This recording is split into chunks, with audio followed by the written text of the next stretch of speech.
Baik, selamat pagi jemaat sekalian. Syukur kita ketemu kembali pada hari Minggu, hari Tuhan. Dan Pak Suento sedang melayani pada hari ini di GBI Cita di daerah Cilengsi. Dan yang akan berkhotbah bagi kita hari ini, mungkin banyak yang sudah kenal. Kalau ada yang belum kenal, beliau adalah Gembala Mitoria Atmaja, ya. Di salah satu bukan saja alumni dari GITS, tapi juga dosen, ya, dosen dari GITS, dan beliau melayani di GBIA Depok. Namanya GBIA Depok, ya? Oke, GBIA Depok. Oke, baik. Jadi mari kita dengarkan firman Tuhan yang akan disampaikan. Selamat pagi Bapak Ibu Jemaat GBIA Grape yang dikasihi Tuhan. Senang rasanya saya bisa kembali berdiri di atas mimbar ini, dan saya mengucapkan terima kasih kepada Bapak Gembala Stephen yang sudah mengizinkan saya untuk menguraikan firman di tempat ini hari ini, dan mumpung masih hangat karena baru seminggu, jadi saya mewakili GB Depok ingin mengucapkan selamat ulang tahun yang ke-30 untuk GBIA Grape. Kiranya semakin maju, semakin semangat, dan nama Tuhan semakin dipermuliakan. Kami September nanti ulang tahun yang ke-18. Ya, jadi mulai punya KTP. Sementara Grape sudah 30 tahun. Ya, luar biasa. Dan hari ini saya sangat mengucap syukur. Ada hal-hal yang saya rasakan ketika saya berdiri di atas mimbar ini dan ketika saya ada di Jemaat Grape. Yang pertama, bahwa di sini saya tidak usah terlalu kencang nyanyinya. Karena apa? Karena suara jemaat sudah begitu kencang, Pak. Kalau di sana saya harus yang paling kencang. Ya, kenapa? Kalau gembalanya kurang kencang, jemaatnya nanti kurang semangat. Kalau di sini saya cuma nggak ada yang tahu.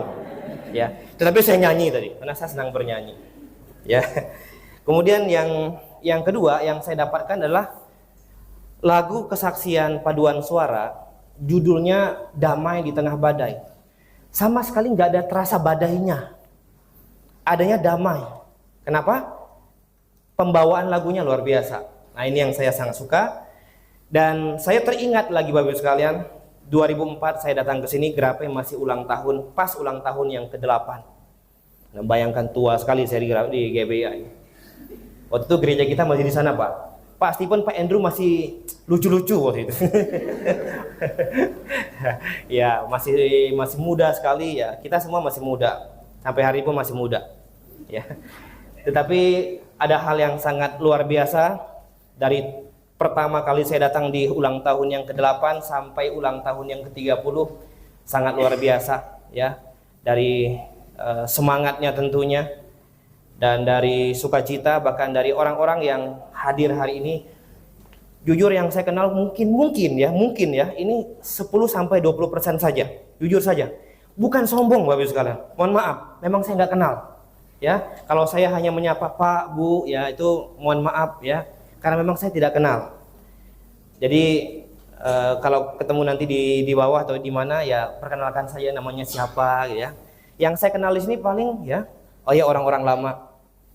Ada Pak Diaken Timotius, Pak Diaken Irwan, Pak. Oke, baik Bapak Ibu sekalian ya. Jadi saya senang sekali intinya, dan puji Tuhan semua masih dalam keadaan sehat semua. Baik, saya mengajak kita membuka firman Tuhan. Saya ajak kita sama-sama mempelajari firman Tuhan hari ini dari Injil Lukas pasal 14 ayat 25 sampai ayat 35. Kita akan membacanya secara silih berganti.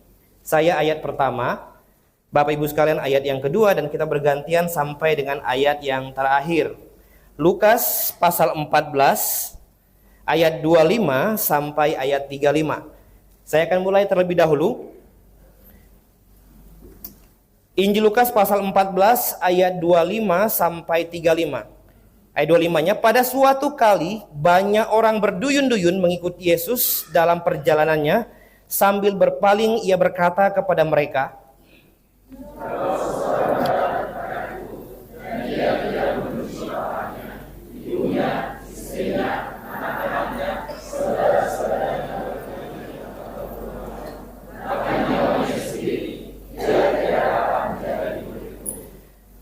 Barang siapa tidak memikul salibnya dan mengikut aku, ia tidak dapat menjadi muridku.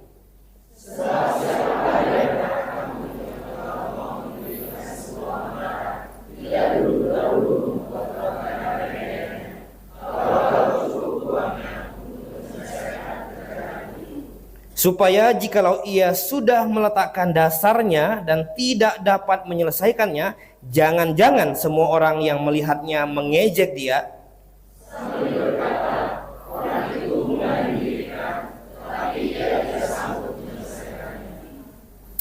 Atau raja manakah yang kalau mau pergi berperang melawan raja lain, tidak duduk dahulu untuk mempertimbangkan apakah dengan 10.000 orang ia sanggup menghadapi lawan yang mendatanginya dengan 20.000 orang?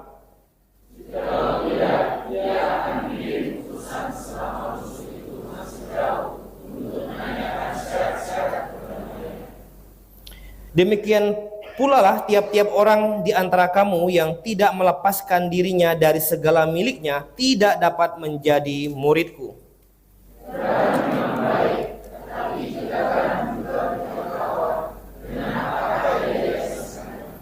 Tidak ada lagi gunanya baik untuk ladang maupun untuk pupuk dan orang yang membuangnya saja. Siapa mempunyai telinga untuk mendengar, hendaklah ia mendengar. Mari kita bersatu dalam doa. Segala puji dan hormat ya Tuhan, kami naikkan kehadirat-Mu. Kami mengucap syukur hari ini. Kami punya kesempatan, Tuhan memberikan kami umur yang panjang. Bahkan Tuhan masih memberikan kami kesempatan untuk menghirup udara satu hari lagi. Kami datang hari ini Tuhan dengan satu tujuan. Kami mau berbakti, memuji, membesarkan nama Tuhan. Dan saat ini Tuhan, kami akan bersama-sama merenungkan firman-Mu. Mohon Tuhan pimpin, mohon Tuhan sertai, agar firman ini benar-benar dapat kami mengerti, dapat kami pahami. Oleh sebab itu Tuhan, berkati dan buka akal budi kami, sehingga firman ini bukan hanya terdengar, melainkan menjadi kekuatan rohani kami, untuk menjalani kehidupan kami, sampai dengan Tuhan datang menjemput kami. Terima kasih Tuhan, kami mengucap syukur hanya di dalam nama Tuhan kami, Yesus Kristus, kami berdoa. Amin. Bapak Ibu sekalian yang dikasihi Tuhan, sebenarnya pasal 14 ayat 25 sampai 35 ada satu hal yang sedang ingin Lukas tuliskan buat kita hari ini adalah menjadi murid Yesus. Menjadi murid Yesus. Tetapi ada hal-hal penting yang perlu diperhatikan oleh setiap orang, bahkan siapa saja yang ingin menjadi murid Yesus. Ya. Menjadi perhatian kita bersama. Nah, oleh sebab itu saya ajak kita untuk melihat beberapa hal saja. Ya. Beberapa hal yang dituliskan oleh Lukas untuk kita hari ini yang membacanya, bahwa banyak orang ingin menjadi murid Yesus, tetapi ada hal yang perlu diperhatikan. Ada hal-hal yang perlu difokuskan kalau memang kita ingin sungguh-sungguh menjadi murid Yesus. Kalau kita memang ingin sungguh-sungguh menjadi muridnya. Nah itu ya, paling tidak hal yang pertama Bapak Ibu sekalian, kita lihat ayat yang ke-26. Ayat yang ke-26. Saya akan bacakan kembali buat kita semua. Jikalau seorang datang kepadaku dan ia tidak membenci bapaknya, ibunya, istrinya, anak-anaknya, saudara-saudaranya lelaki atau perempuan, bahkan nyawanya sendiri, ia tidak dapat menjadi muridku. Nah, apa yang ingin Tuhan Yesus atau Lukas sampaikan buat kita hari ini? Bahwa untuk menjadi murid Yesus itu yang pertama dibutuhkan komitmen dan kesungguh-sungguhan. Nah, oleh sebab itu di ayat yang ke-26 ini penulis menggunakan kata membenci. Saya penasaran apa di balik kata membenci ini. Ternyata bahasa aslinya juga sama. Tetapi arti di balik membenci ini juga bisa berarti mengurangi kasih. Nah, kalau kita ingin menjadi murid Yesus, tetapi kasih kita kepada yang disebutkan tadi, kepada orang tua, ya, kepada suami, istri, saudara dan sebagainya, ternyata lebih besar daripada kasih kita kepada Tuhan, maka orang tersebut tidak layak menjadi muridnya. Maka sudah dipastikan orang tersebut tidak mungkin bisa menjadi seorang murid yang baik. Jangan salah paham dengan ayat ini. Tuhan tidak mengajarkan kita kalau kita ikut Tuhan, kita harus benci orang tua. Tidak. Tetapi yang Tuhan ingin ajarkan lewat firman-Nya hari ini adalah persentasenya. Ya. Skala prioritasnya. Sekali kita ingin menjadi murid Yesus, maka kita harus menyerahkan segala isi hati, kepala, tubuh, bahkan nyawa kita berikan untuk Tuhan. Lalu bagaimana hubungan kita dengan orang tua? Tidak ada masalah. Justru semakin kita ingin berfokus menjadi murid Yesus, hubungan dengan keluarga itu baik sebenarnya. Tidak ada masalah. Tuhan tidak pernah suruh kita untuk pukul orang tua, membenci orang tua, membenci saudara laki-laki, perempuan, bukan. Tetapi yang Tuhan mau di sini adalah supaya kita, kalau memang sungguh-sungguh ingin menjadi murid Yesus, mengubah skala kasih kita. Kasih kita harus jauh lebih besar, sehingga suatu hari ketika diperhadapkan sebuah pilihan, Anda pilih siapa? Kita pilih siapa? Ya. Kalau kita ingin menjadi murid Yesus, maka pilihan kita adalah untuk Tuhan. Oke, kalau orang tua, keluarga, saudara laki-laki dan saudara perempuan mendukung, mensupport, atau mereka mungkin menjadi murid Yesus juga.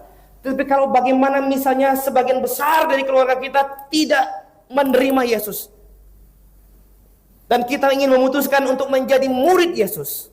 Nah, ini yang Tuhan ingin ajarkan kepada kita. Kamu pilih yang mana? Kita pilih apa? Sebagian besar orang-orang di sekitar kita tidak menginginkan kita untuk menjadi murid Yesus. Tetapi karena pengetahuan, akal budi, kehendak bebas, dan kasih kita ingin menjadi murid Yesus. Disinilah kita harus membuat sebuah pilihan. Skala apa? Skala prioritas apa? Makanya Tuhan bilang, kurangi kasihmu kalau kamu ingin menjadi murid Yesus. Dan Tuhan juga tidak pernah memaksa orang untuk menjadi muridnya. Mungkin Bapak Ibu sekalian ini pernah membaca cerita anak muda yang sangat kaya raya. Suatu hari dia datang kepada Yesus dan dia bertanya, "Guru yang baik, ya, semua hal sudah aku lakukan. Tinggal apa lagi yang perlu aku lakukan supaya aku bisa memperoleh hidup yang kekal?" Ya. Yesus bilang apa? "Oke, bagus anakku. Kalau semua sudah kamu lakukan, maka tinggal satu hal lagi." Tuhan tahu persis. Ini anak muda bukan sungguh-sungguh mau menjadi muridnya. Hanya ingin mendapatkan pujian. Ya. Hanya ingin mendapatkan sebuah predikat. Wah, kamu anak baik, kamu masih muda tapi sudah luar biasa. Tapi Tuhan tahu, sebab dia yang memberikan hati kepada anak muda tersebut. Tuhan bilang apa? "Oke, kalau begitu jual semua hartamu, lalu ikut aku." Injil mencatat anak muda itu pulang dengan hati yang sedih. Kenapa dia sedih? Karena harapannya, ekspektasinya tidak sesuai dengan kenyataan yang terjadi pada saat itu. Dan ini membuktikan bahwa anak muda ini tidak sungguh-sungguh ingin mengikut Yesus, ingin menjadi muridnya.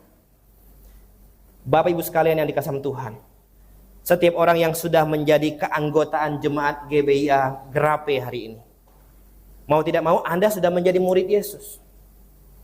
Ketika menjadi murid Yesus, apa syarat orang menjadi murid Yesus? Sebenarnya satu, bertobat, percaya Yesus. Nah, itu syarat utamanya. Dan untuk menjadi keanggotaan jemaat GBIA dimanapun di seluruh Nusantara, Anda perlu maju menyatakan iman itu. Karena GBIA bukan gereja yang mengutamakan pertumbuhan jasmani dan mengabaikan pertumbuhan rohani. GBIA bukan gereja yang mementingkan jumlah anggota jemaat sebanyak mungkin, tapi kualitas jemaatnya tidak ada. Saya bilang sama jemaat Depok, jangan jadi orang Kristen yang biasa-biasa. Sudah terlalu banyak, apalagi di kota Depok. Kota Depok yang namanya Depok Lama. Kalau Bapak Ibu sekalian punya waktu, jalan-jalanlah ke sana. Itu depan, belakang, samping, kanan, kiri, atas, bawah, itu gereja.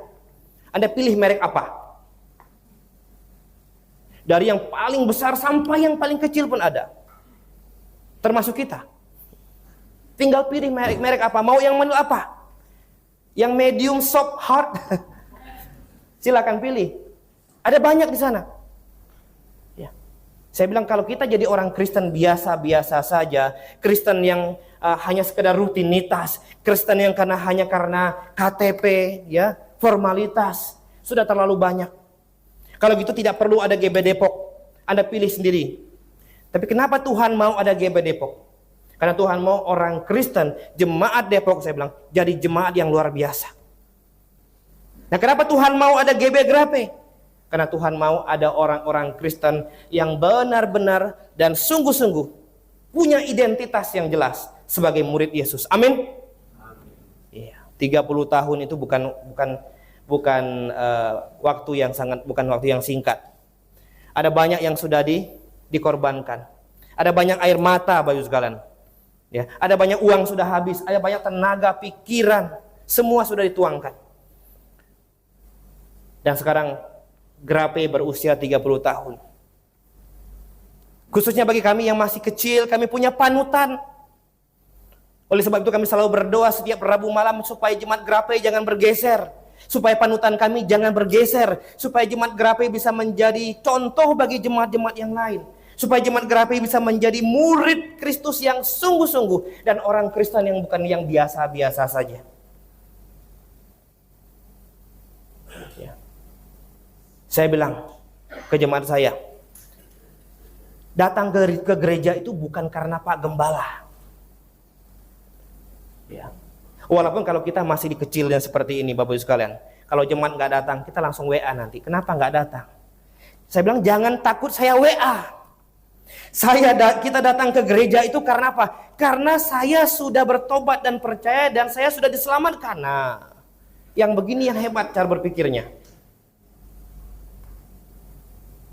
Kalau udah banyak begini ya agak repot mau WA.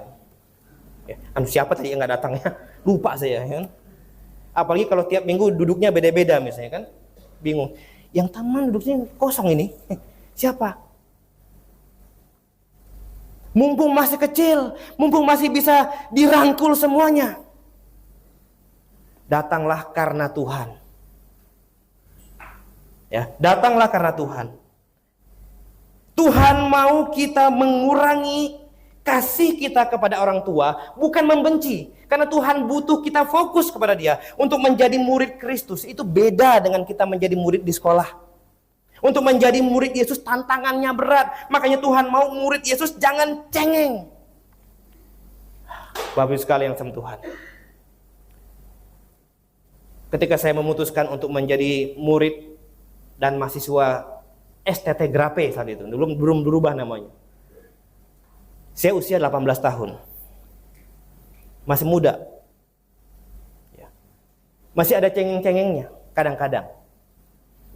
Tetapi di asrama ditempa sedemikian rupa. Bapak asrama saya, Bapak Gembala Kurnia yang ada di Kebenaran. Ya. Dan kita selalu diingatkan, kalau kamu mau jadi murid Kristus, jadi murid Kristus yang sungguh-sungguh. Ya. Mental harus kuat. Semangat harus benar. Makanya Tuhan mau untuk menjadi muridnya harus dibutuhkan komitmen. Kalau tidak ada komitmen, Bapak sekalian, ini yang susah. Ya. Tidak ada komitmen dan tidak ada kesungguh-sungguhan, maka pelayanan GBA Grape tidak akan pernah terlaksana dengan baik. Maka pelayanan kita tidak akan mungkin berjalan dengan lancar. Kenapa? Tidak ada komitmen di dalamnya. Sama seperti cinta. Ya, kan di sini kan berbagai macam kalangan. Ya. Cinta apa yang paling penting dalam cinta? Perasaan Pak? Bukan. Kehendak Pak? Bukan. Pengetahuan? Bukan. Ketiga-tiga ini sebenarnya adalah satu bagian. Tapi yang paling penting adalah komitmen. Ya. Komitmen. Ya. Sekarang oke, ya, masih ganteng, cantik. Punya anak 1, anak 2, anak 3, anak 4, anak 5. Ya. Disitulah dimana komitmen itu dibutuhkan. Ketika ada perselisihan, disitulah komitmen dibutuhkan. Ketika ada perbedaan pendapat, disitulah komitmen dibutuhkan. Saya senang kemarin anak saya bisa ikut GTC. Dia cerita semua. Tas malam sampai jam berapa tidur? Nyampe ke Depok jam 12 malam ya. Ya. Dia cerita semua. Wah, saya bilang, berarti dia simak semua dari awal sampai sampai dengan akhirnya. Ya. Dia cerita dia punya banyak teman-teman baru. Khotbahnya juga bagus-bagus. Saya bilang, siapa yang khotbah di sana? Ada Om Stephen, ada Om Andrew, ada Om Philly. Wah, luar biasa. Dan paling berkesan di dalam pikirannya adalah ketika khotbah Om Stephen. Saya bilang, apa itu? Ya. Ya. Kalau kita suka seseorang, mulai sekarang kita doakan, minta Tuhan sisakan atau simpankan untuk kita untuk masa depan kita yang akan datang. Gimana Pak? Aduh, saya bilang, ya boleh. Tetapi jangan terlalu fokus, saya bilang tuh ya. Sambil berjalan boleh. Doakan saja nggak apa-apa, doa nggak salah, saya bilang. Saya bilang, ini anak saya pulang-pulang melankolis ini, kenapa ya? Ya, Bapak Ibu sekalian sama Tuhan ya. Jadi kita dituntut untuk membuat sebuah pilihan ketika kita ingin menjadi murid Yesus. Apakah kasih kita kepada Kristus lebih besar daripada kasih kita kepada keluarga, orang tua dan famili yang lain? Ya. Karena apa? Kenapa Tuhan ingin membuat hal yang sedemikian luar biasa? Karena Tuhan butuh murid yang sungguh punya hati yang baik. Tuhan Yesus ingin mencari murid yang benar-benar murid, ya, bukan hanya sekedar. Setiap kali pembukaan semester, saya ingat Pak Soeharto selalu bilang, kalau yang datang ke GIDS ini tujuannya nanti mau jadi pegawai negeri, malam ini besok pulang. Karena kamu salah sasaran. Ya. Kalau mau jadi pegawai negeri dan sebagainya, pilihlah sekolah yang memang mendidik orang untuk menjadi hamba negara. Tapi kalau kamu ingin menjadi hamba Tuhan, nah inilah tempatnya. Oh, Bapak sekalian. Karena Tuhan, jangankan Tuhan, Muksi aja butuh murid yang sungguh-sungguh. Apalagi Tuhan. Makanya Tuhan butuh orang yang mampu dan berani membuat pilihan. Dan itu dibutuhkan komitmen dan kesungguh-sungguhan. Orang yang tidak sungguh-sungguh, orang yang tidak punya komitmen, tidak akan berani keluar duitnya untuk mendukung pelayanan. Amin Bapak sekalian? Percayalah itu. Kalau tidak sungguh-sungguh dan tidak komitmen untuk melayani Tuhan dan menjadi murid Tuhan, mana mau orang keluar duit? Untuk apa? Apa untungnya bagi saya? Apa feedbacknya di dunia ini bagi saya? Nggak ada. Nanti Anda sedang menabung di BCA, Bank Sentral Allah. Bukan di sini. Bank Sentral Allah. Ya, jadi untuk menjadi murid Yesus dibutuhkan komitmen, dibutuhkan kesungguh-sungguhan. Yang kedua, kita kembali ke dalam Lukas pasal 14. Untuk menjadi murid Yesus bukan hanya dibutuhkan komitmen dan kesungguhan, tetapi harus disertai dengan keberanian dan ketulusan. Ayat 27-nya. Kita baca sama-sama Bapak Ibu sekalian ayat 27-nya. Lukas 14 ayat 27. 1, 2, 3. Barang siapa tidak memikul salibnya dan mengikut aku, ia tidak dapat menjadi muridku. Barang siapa tidak memikul salibnya dan mengikut aku, maka orang tersebut Tuhan bilang tidak layak jadi muridku. Nah, apa yang Tuhan ingin ajarkan lewat firman-Nya hari ini? Sekali lagi, untuk menjadi murid Yesus tidak cukup untuk hanya menjadi orang Kristen biasa. Tidak cukup hanya menjadi jemaat biasa. Tapi untuk menjadi murid Yesus dibutuhkan orang Kristen yang sungguh-sungguh, punya keberanian, punya ketulusan. Berani apa? Karena di situ ditantang. Berani nggak pikul salib? Berani nggak suatu hari nanti menanggung resiko dari setiap pilihan yang sudah Anda buat? Ketika Anda di dunia, ketika kita di dunia, Kita membuat komitmen, membuat sebuah keputusan, saya ingin mengikut Yesus. Saya ingin menjadi murid Yesus. Dunia tidak senang. Dunia tidak ikhlas. Maka dunia akan menghimpit, maka dunia akan mengganggu, maka dunia akan memberikan tantangan, rintangan, halangan supaya orang tersebut tidak jadi murid Yesus. Bisa jadi dari orang-orang yang terdekat, bahkan sampai orang-orang yang tidak kita kenal.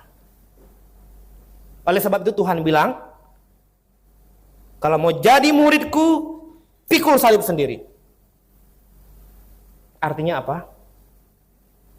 Siap suatu hari nanti, entah kapan, entah di mana, dan apapun caranya, ketika tekanan, himpitan itu datang, ya, kita berani. Karena sudah siap pikul salib. Pikul salib ini istilah siap berani tanggung risiko. GBIA khotbah kita tuh selalu keras. Apalagi setelah COVID ini, sejak COVID sampai hari ini, kita selalu live kan. Kita adalah orang yang tidak takut bilang bahwa Alkitab itu satu-satunya firman Tuhan. Nah, ketika Anda berani bilang seperti itu, siap dan berani tanggung risikonya suatu hari nanti.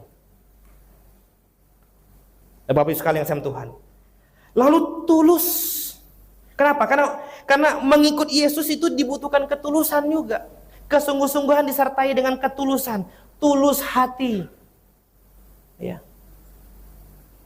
Kalau banyak orang Kristen di dunia ini, bahkan di Indonesia mungkin, selalu mengiming-iming kalau ikut Yesus, kamu akan bebas dari masalah finansial, kamu akan bebas dari sakit penyakit, kamu akan bebas dari kutuk ini, kutuk itu, termasuk kutuk hutang. Jangan percaya. Saya bilang terlalu hina kalau Yesus ngurus masalah yang begitu. Saya yang ngutang kok Yesus yang bayar, kan gitu. Bapak A yang punya hutang, Yesus yang suruh bayar. Nggak masuk akal. Bukan itu yang Tuhan janjikan. Maka Tuhan bilang sama pemuda yang kaya itu, burung punya sarang, serigala punya liang. Saya bantal nggak punya, masih mau ikut? Ternyata dia nggak bisa. Terlalu banyak hartanya, terlalu banyak duitnya, terlalu kuat tarikan dunia atas dirinya. Disertai dia tidak sungguh-sungguh ingin menjadi murid Yesus. Dia hanya butuh pengakuan bahwa dia anak muda yang baik plus kaya raya. Dan dia butuh dipromosikan, kalian harus seperti anak muda ini. Tetapi apa yang dia harapkan ternyata tidak sesuai dengan apa yang terjadi di lapangan. Karena untuk menjadi murid Yesus butuh komitmen, butuh kesungguhan, butuh keberanian, butuh ketulusan. Ya. Ketika kita ngajar dengan tulus. Ketika kita membawa orang untuk kenal Tuhan, kita sangat ingin karena supaya dia selamat. Kita buat seminar, blog kelas. Kalau tidak tulus hati, nggak mungkin itu terjadi secara rutin. Sebentar lagi akan ada blog kelas bulan Juli. Akan ada Kongres Kristen Fundamentalis di bulan Oktober. Semua ini dilakukan karena tulus hati. Ya. Karena inilah yang dibutuhkan Tuhan. Tuhan butuh orang yang tulus hari ini. Ada banyak orang tidak tulus. Ya. Segala-gala dinilai dengan uang, segala-gala dinilai dengan kehormatan, penghargaan. Betul, selama di dunia kita tidak bilang tidak butuh duit. Butuh, Bapak Ibu sekalian. Siapa bilang nggak butuh? Tetapi untuk menjadi murid Yesus, standarnya lebih tinggi daripada itu. Ya. Standarnya lebih tinggi. Apalagi Alkitab bilang bahwa akar dari segala kejahatan adalah cinta akan uang. Hati-hati. Ya. Boleh bekerja sekeras-kerasnya mencari uang kalau untuk mendukung pelayanan. Tetapi hati-hati. Karena akar dari segala kejahatan Alkitab bilang adalah dimulai dari yang namanya hepeng, uang. Ada satu berita di Jawa Barat, karena gubernur kami lagi viral sekarang. Sorry ya. Loh, kenapa? Gubernur kami ini lagi bagus-bagusnya. Ada satu ibu, suami istri. Ya. Ibunya ditempeleng, dipukul anaknya hanya gara-gara minta uang 30.000 tapi tidak dikasih. Bayangkan, dia pukul mamanya sampai mengalami di kepala trauma. Hanya masalah uang 30.000.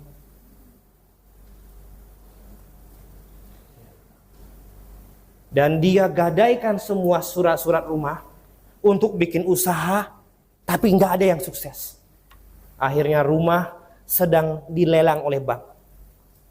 Tapi itu sudah selesai. Nah, Bapak Ibu sekalian sama Tuhan. Ya.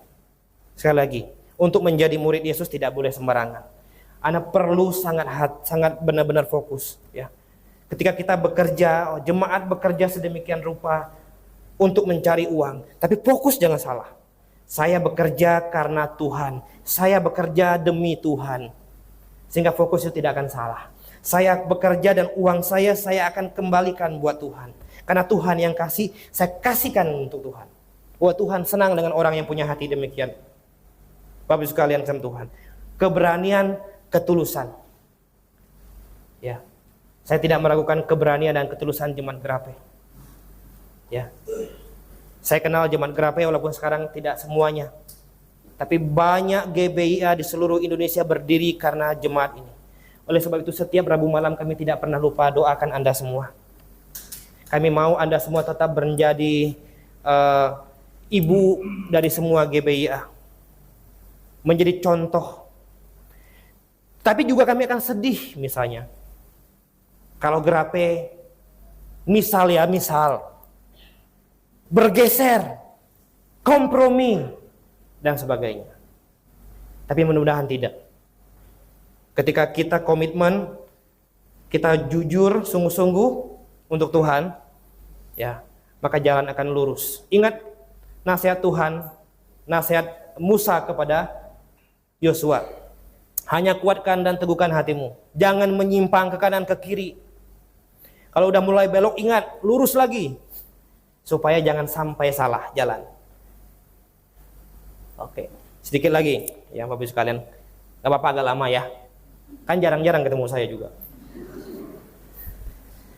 Yang ketiga, kita lihat ayat 28 sampai 33. Saya akan bacakan buat kita semua. Ayat 28 sampai 33.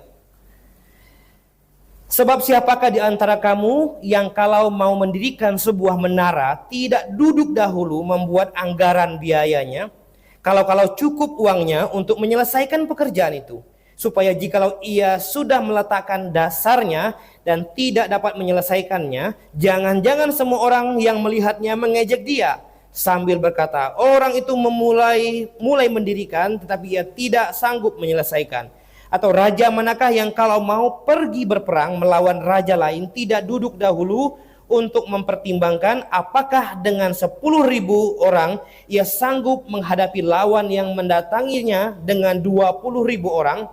Jikalau tidak, ia akan mengirim utusan selama musuh itu masih jauh untuk menanyakan syarat-syarat perdamaian. Demikian pula lah tiap-tiap orang di antara kamu yang tidak melepaskan dirinya dari segala miliknya tidak dapat menjadi muridku.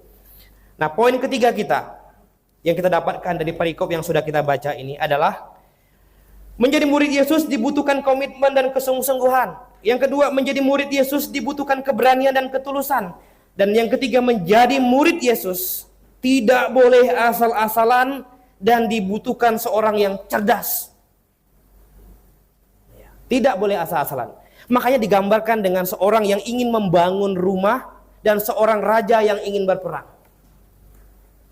Tidak ada orang bangun rumah, yang penting bangun dulu, masalah selesai tidak selesai itu urusan belakang. Perang yang penting kita ayunkan senjata. Ya, yang penting ada darah tercecer, entah darah temannya sendiri kan itu. Semua dibutuhkan yang namanya perancangan, strategi, ya, hitung-hitungan. Makanya untuk menjadi murid Yesus, baru sekarang kita dapatkan pelajaran sini bahwa tidak boleh asal-asalan.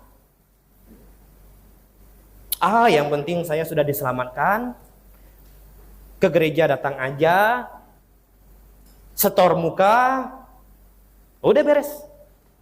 Yang penting saya jaga iman, nanti mati masuk surga. Ya. Atau mungkin lebih parah daripada itu. Tapi Tuhan tidak butuh murid yang seperti itu. Karena orang yang punya komitmen dan kesungguh-sungguhan, punya keberanian dan ketulusan, orang tersebut pasti punya perancangan dan bukan serampangan. Kok kita di luar, Bapak sekalian, itu benar-benar butuh yang namanya strategi. Putar otak terus. Ya. Sampai-sampai bagaimana ini? Ya. Harus apa ini?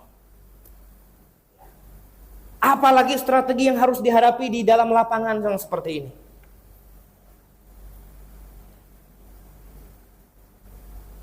Dan saya merasakan, kalau saya ingin menjadi murid Yesus, saya tidak boleh asal-asalan. Mulai dari bangku kuliah. Ya. Kalau dulu masih awal-awal, kita dibebaskan sama Pak Stephen. Ambil SKS banyak-banyak. Tetapi dengan syarat, jangan sampai ada yang tidak lulus. Kalau sampai ada yang tidak lulus, jangan harap semester depan boleh ambil sebebas-bebasnya. Ya. Dan khotbah Muksi dulu juga berapi-api, supaya kita cepat pergi, cepat turun. Ladang sudah kuning, tapi nggak ada yang panen. Ini gimana ini? Ya, mau tidak mau pakai sistem SKS. Sistem kebut semalam. Tetapi dibutuhkan tidak asal-asalan. Ya. Jangan asal lulus, yang penting dapat nilai 60. Ya. Rusak IP-mu nanti. Ya kan? Kadang-kadang saya pengen usul, Pak, bisa nggak standar kelulusannya naikkan jadi 70? Supaya mahasiswa kita benar-benar mantap ini secara akademik. Semester kan belum mulai. Saya mau coba tanya, Pak Stephen, diizinkan nggak mata kuliah saya? Yang ambil mata kuliah saya siap-siap semester depan. 60 jangan harap. Ya, 70 minimal ya. Ya karena kita ingin mencetak mahasiswa yang bukan asal-asalan. Percuma saya datang jauh-jauh dari Depok. Keringat-keringat. Ya kan? Kena asap, air liur bertaburan. Ya kan? Mahasiswa saya asal-asalan lulusnya. Nanti di luar ngajar lagi. Bilang Yesus punya 2 pribadi. Perasaan nggak pernah ngajar begitu. Kan? Makanya kita butuh murid yang sungguh-sungguh. Tidak boleh asal-asalan. Semua harus diperhitungkan, termasuk ambil SKS, saya bilang. Jangan hari yang sama ambil 4 bahasa sekaligus. Bahasa Indonesia, Ibrani, Inggris, Yunani. Wah, meninggal kamu.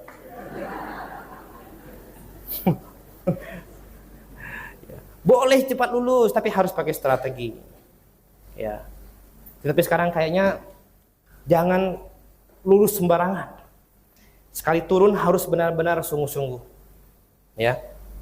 Karena kalau kita lihat ayat 28 tadi, siapa di antara kamu yang kalau mau mendirikan sebuah menara tidak duduk dahulu, mikir dulu berapa ukuran yang mau kita bikin, berapa jumlah bahan-bahannya.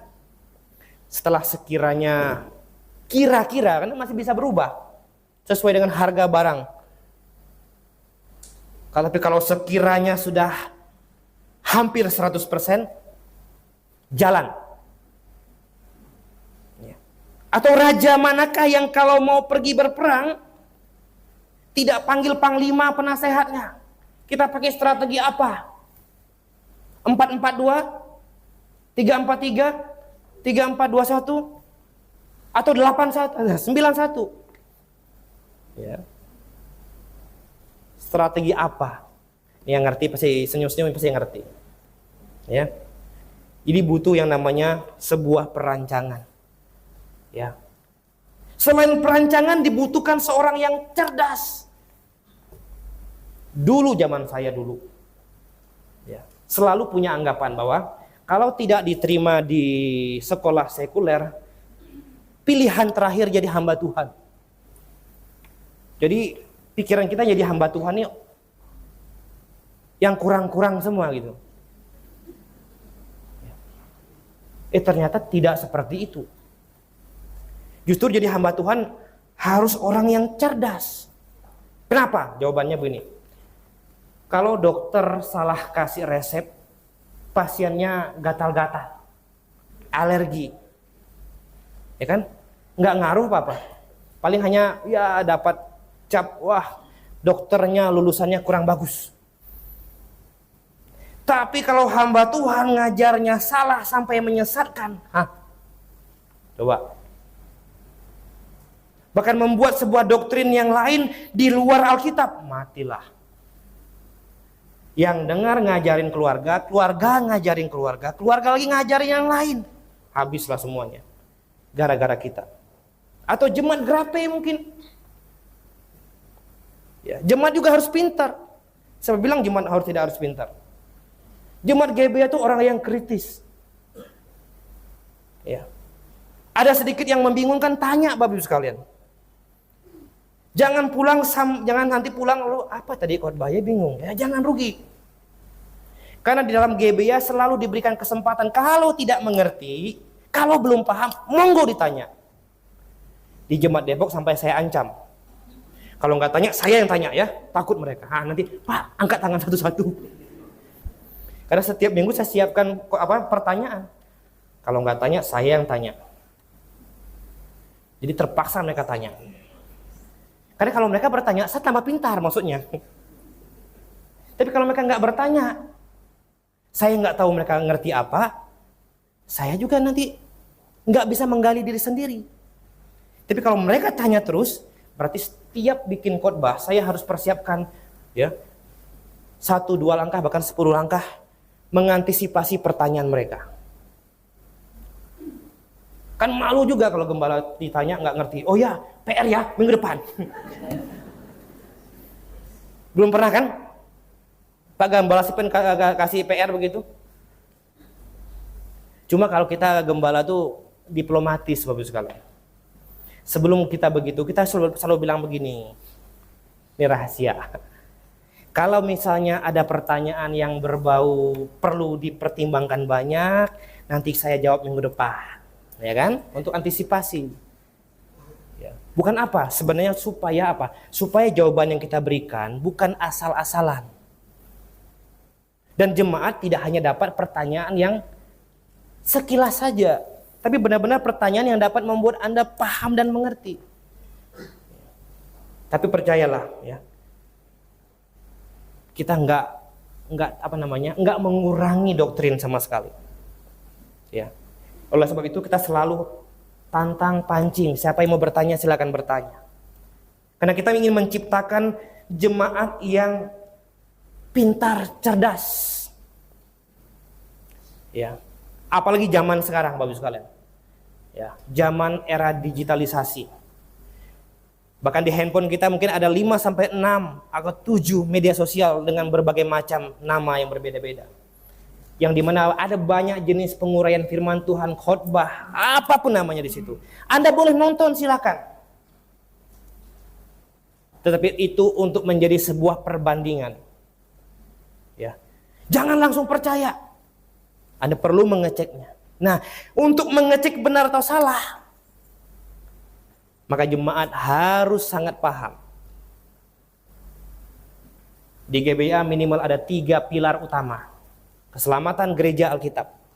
Kalau udah mantap itu, boleh maju ke akhir zaman, dosa manusia, ya, Roh Kudus, dan banyak doktrin yang lain. Nah, Bapak Ibu sekalian yang sama Tuhan. Oleh sebab itu Tuhan butuh murid yang tidak serampangan, melainkan yang sungguh-sungguh dan punya jadi orang yang cerdas. Ya. Cerdas tidak harus sekolah sangat tinggi, Bapak Ibu sekalian. Banyak orang yang sekolahnya sampai doktor, profesor, ternyata tidak cerdas. Masih percaya Yesus turun naik. Atau hambanya masih turun naik surga, coba bayangkan. Padahal gelarnya profesor.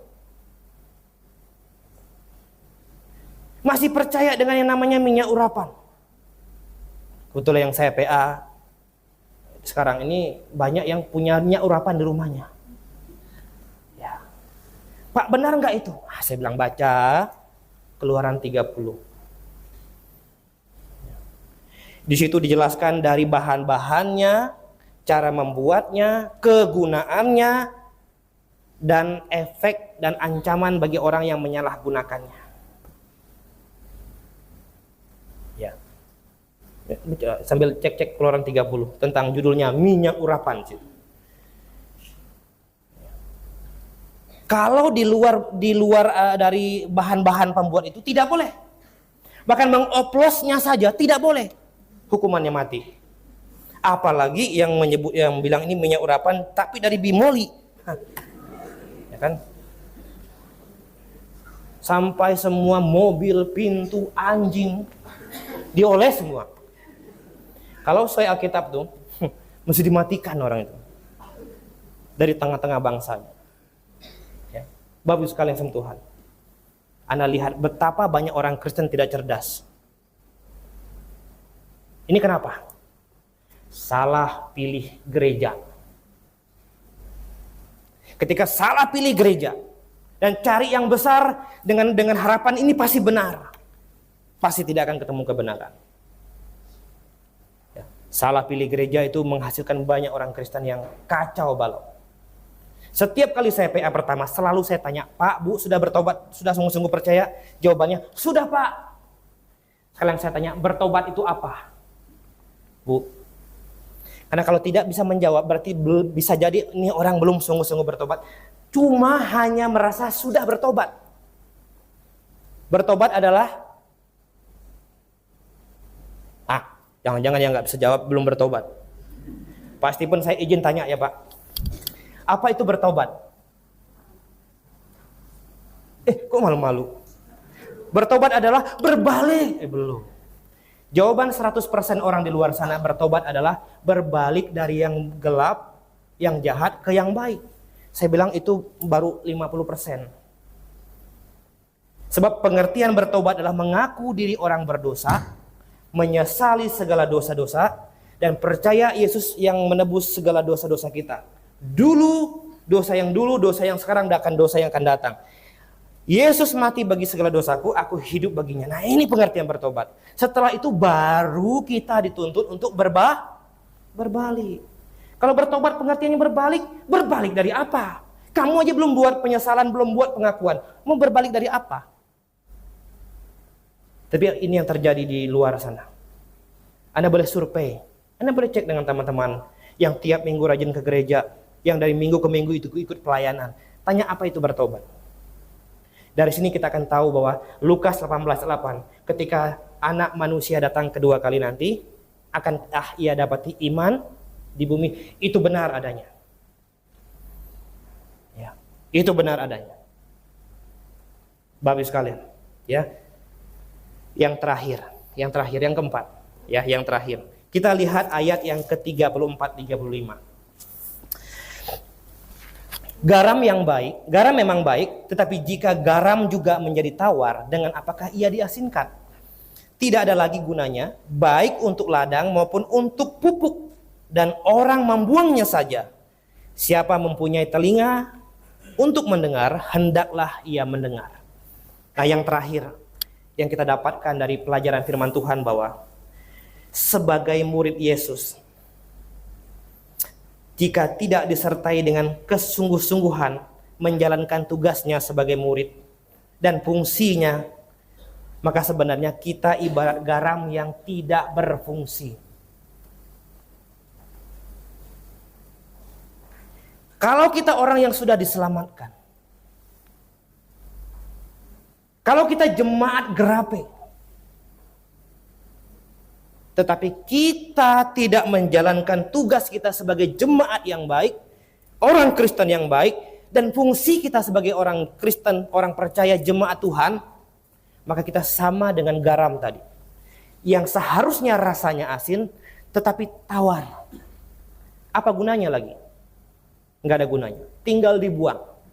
Karena garam, ya, katanya bisa dipakai untuk pupuk.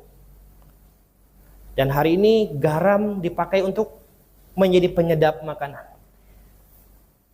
Banyak makanan tanpa rasa garam hambar. Mau seenak apapun makanannya. Tetapi bagaimana ceritanya kalau garamnya sendiri tidak ada rasa? Bagaimana dia bisa membuat makanan itu jadi nikmat? Itu sama dengan orang percaya. Kita semua hari ini, apalagi yang sudah jadi anggota jemaat. Kalau kita misalnya sudah jadi anggota jemaat, orang percaya, orang Kristen lahir baru pula, tetapi kita tidak sungguh-sungguh tahu tugas kita sebagai orang lahir baru, dan tidak menjalankan fungsi kita sebagai orang percaya, percayalah, kita itu seperti garam yang di mata Tuhan sebenarnya tidak ada gunanya. Tinggal dibuang saja. Tapi saya yakin dan percaya jemaat Gerape ini garam, asin rasanya. Coba jilat tangan sendiri. Ya, asin. Artinya apa? Jemaat Gerape tahu keberadaan saya di sini, fungsi saya di sini, tugas saya sebagai jemaat dan orang percaya itu apa? Ya. Tahu persis. Tahu apa yang harus saya lakukan dengan tenaga, pikiran, uang, dan semuanya tahu persis. Inilah spesialnya jemaat Gerape. Ya. Maka jemaat Gerape selalu jadi contoh kita. Kita bilang sama jemaat, ayo lihat jemaat Gerape, semangat. Ya. Kita harus semangat juga. Lihat GBA Gerape. Sungguh-sungguh, kita juga harus sungguh-sungguh. Dan memang gak gampang jadi panutan itu. Semua mata melihat tertuju. Sedikit jalannya agak mencong itu dilihat Bapak sekalian. Oleh siapa? Oleh GBA-GBA lain. Tapi puji Tuhan hari ini usia 30 tahun. Ya. Gerape masih jalannya lurus. Tapi ini burung siapa yang lepas di sini? Ya. Bapak sekalian sama Tuhan. Jadi tahu sebagai murid fungsi kita apa, tugas kita apa, sehingga kita menjadi garam yang memang ada gunanya dan bukan jadi garam yang tawar. Orang percaya, Anda sudah diselamatkan, Anda tahu orang-orang di sebelah Anda belum diselamatkan, Anda punya teman, sahabat, sohib, besti, apapun namanya. Ketika dia belum diselamatkan, Anda diam saja, Anda biarkan saja, Anda tidak ajak untuk ikut PA, Anda tidak undang siapa untuk ajar dia, atau Anda tidak mengajarkan Injil keselamatan yang sederhana kepada dia. Sebenarnya kita sedang dalam tahap garam tidak ada rasanya. Ya. Ini saya bilang sama jemaat Gerape, jemaat Depok. Kalau Anda tidak bisa, belum berani menginjil, Anda tinggal kumpulkan orang di rumah, saya yang datang. Ya. Dan itu porsinya sama. Anda sudah punya hati mau selamatkan dia, saya yang ajar. Di hadapan Tuhan, kita akan sama-sama dapat penghargaan nanti. Tetapi kalau kita masa bodoh, tapi kita tahu kita harus berbuat apa. Alkitab bilang kita berdosa. Jika seseorang tahu bagaimana harus berbuat baik, tapi dia tidak melakukannya, dia berdosa. Karena dia punya usaha dan dia punya kemampuan untuk melakukan itu. Maka itu marilah kita jadi garam yang memang rasanya asin, yang memang bermanfaat bagi kehidupan ini, bermanfaat bagi orang-orang di sekitar kita, dan juga bermanfaat bagi jemaat dan Tuhan. Kiranya firman Tuhan hari ini menjadi kekuatan rohani bagi kita semua, dan kita menjadi murid Yesus yang sungguh-sungguh. Saya serahkan kepada Pak Gembala Stephen. Baik, mari kita bersatu dalam doa, jemaat sekalian. Kita mengucap syukur untuk firman Tuhan.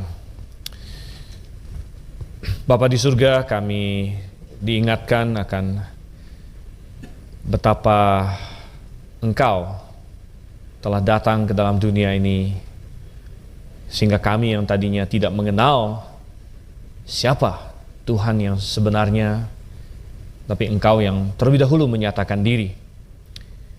Dan kami sekarang mau menjadi murid-murid-Mu. Kami mau mengikut Engkau. Kami diingatkan dalam firman-Mu apa yang perlu kami lakukan untuk menjadi murid-Mu yang setia sampai akhirnya. Kiranya firman-Mu ini bertumbuh dalam hati kami dan membawa hasil dalam hidup kami. Kami berdoa dalam nama Yesus Kristus. Amin.